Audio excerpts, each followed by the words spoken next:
Hi friends, ఎలా ఉన్నారు friends? అందరూ బాగున్నారా?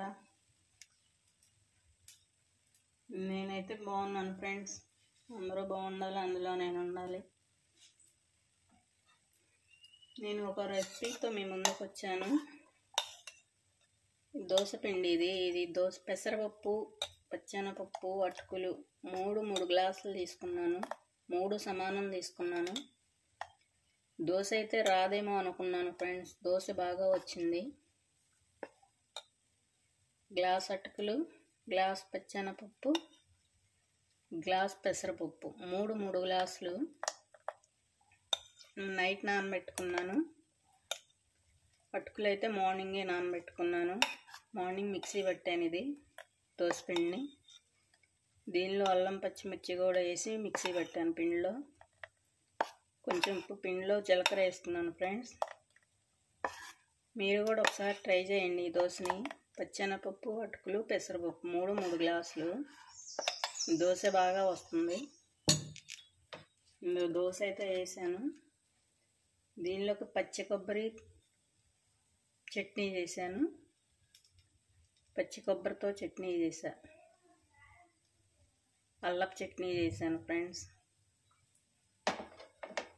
దోశ అయితే బాగా వచ్చింది. మా హస్బెండ్ కూడా తిన్నారు, బాగుందంట, టేస్ట్ సూపర్గా ఉందన్నారు. దోశ అయితే మీరు ఒకసారి ట్రై చేయండి ఫ్రెండ్స్. నేను ఎప్పుడు ట్రై చేయలేదు. దోశ రాదేమని భయం వేసింది. దోశ అయితే బాగానే వచ్చింది.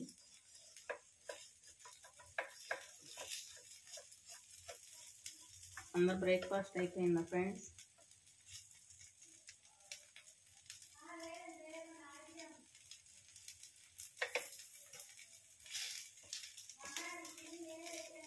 ఒకసారి ట్రై చేయండి. పెసరపప్పు, పచ్చెనపప్పు, అటుకులు. ఓకేనా ఫ్రెండ్స్?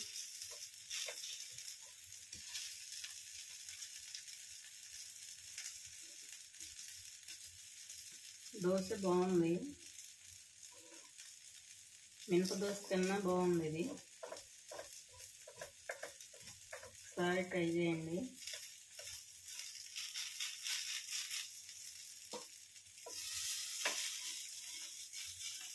పెసరపప్పు అయితే మార్నింగ్ అయినా నానబెట్టుకోవచ్చు. మనం పచ్చెనపప్పు కూడా పెట్టాం కాబట్టి నేను నైటే నానబెట్టానని.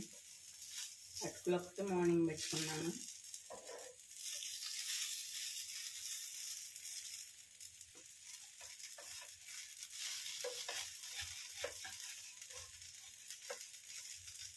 అలా బాగానే వచ్చింది దోశ అయితే. టేస్ట్ కూడా బాగుంది. ఒకసారి ట్రై చేయండి మీరు కూడా.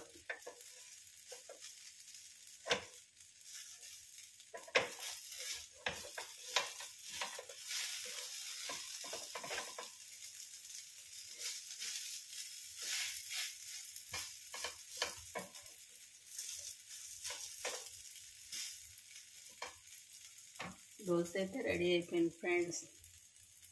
ఓకే ఫ్రెండ్స్, మీకు నచ్చితే లైక్ చేయండి, షేర్ చేయండి, కామెంట్ చేయండి. కొత్త వాళ్ళైతే నా ఛానల్ సబ్స్క్రైబ్ చేసుకోండి. పచ్చి కొబ్బరి చట్నీ,